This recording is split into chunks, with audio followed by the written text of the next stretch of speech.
So we're doing the Smithsonian magazine. There's only a little bit of point of light in this one. It is March 2021, and we're going to find, okay, the ice is calling. A climate change dispatch from the polar bear's capital of the world. And this is on page 26 and 27. And look at the beautiful polar bear. That is if Donna can hold the magazine open. Okay.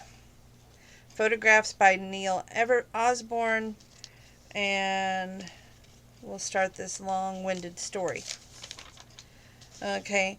York stewardship has been built on reverence and a brief belief in coexistence, so close yet so far away.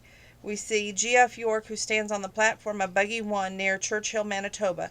A camera is mounted on the front of the vehicle, streaming footage to the public through the educational website explore.org. Above is an exquisite bear displays a behavior that researchers jokingly call buggy love. There's the beautiful pictures. I will say the pictures in these magazines are stunning.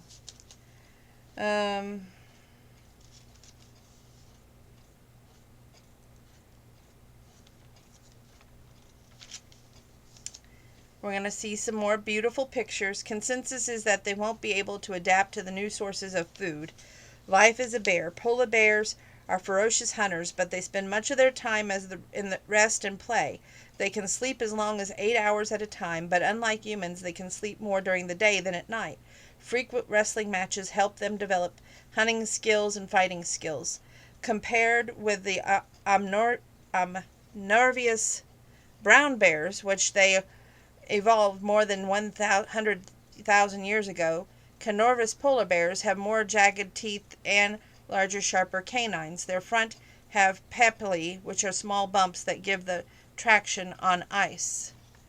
Aww, look at those little babies. How come the cutest ones are the ones that are most deadly? You know what I'm saying? Okay.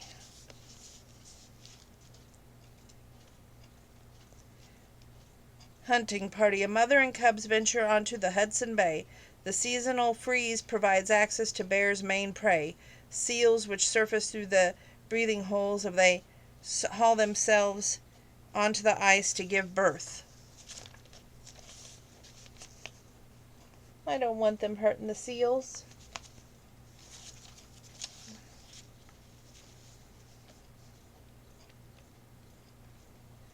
And the camera attracts the gaze of a mother and her cubs. Adult female polar bear commonly give birth to twins. They nurse for as long as far as 2.5 years, at which point they either mother herself or an adult male chases the offspring away.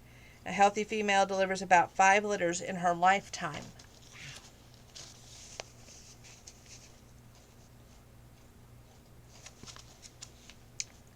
The Northern Light. St. Paul Anglican Church in the tiny Churchill of 250 miles from near the nearest town. Ecotourism is a growing business with thousands of visitors annually seeking out the birds, whales, and the bears. I'm only showing you the pictures because this is a long-winded story. It's a beautiful story, it's just long-winded. We watch bears pace the shore. As soon as the ice is solid, they'll be gone. A future in question. Dependent on ice-covered seas, the polar bear is prime symbol of global warming's impact on animals. Bears in the western Hudson are especially vulnerable bears because they must go without food for months after the spring melt. If sea ice continues to shrink, scientists say, fewer polar bear cubs will be born. Fewer will survive and the species will suffer. So I guess this is a bear in the dark, and then this is bear tracks. Okay.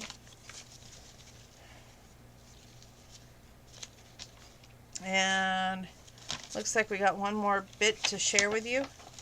Ask the Smithsonian. You've got questions, we've got experts.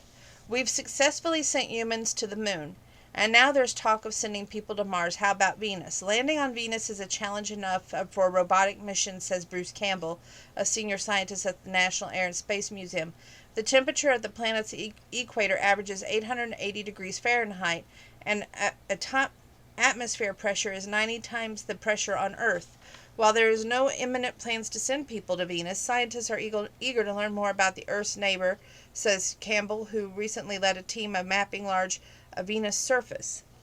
For instance, if Venusian rocks formed in the presence of water, that might suggest that the planet was once able to support life. Learning more about Venus' evolution diverged from Earth's may help us understand how the planets actually formed. Do kangaroos have belly buttons? Robert Rose from Louisville, Colorado. Oh, the first one was from Alan E. Wright from Salt Lake City. They do not, nor do they have any marsupials, explains Steve Sarro, the curator of Small Mammal House at the National Zoo. One deviant trait of marsupials is that the non-placental, which means there is no umbilical cord, delivering nutrients. Instead, the fetus is suspended in a yolk in one of the mother's two uteruses for a month.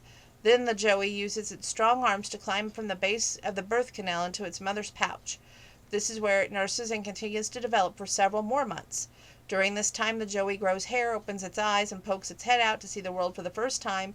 Eventually, it starts to wander outside the pouch and strengthens its muscles, but will jump back if it feels frightened. Mothers often have two joeys in a row, one outside the pouch and one still nursing, inside another pouch. That's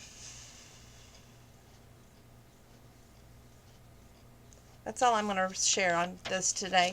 So that's the Smithsonian. It's a great magazine, great pictures, great stories. Check it out. Okay, I've got to find a recipe to share with you, and then maybe a song. Just one, though, because it'll be 4 videos. And that's my thing. We do 4 videos a night at least. I try to now, so don't go anywhere.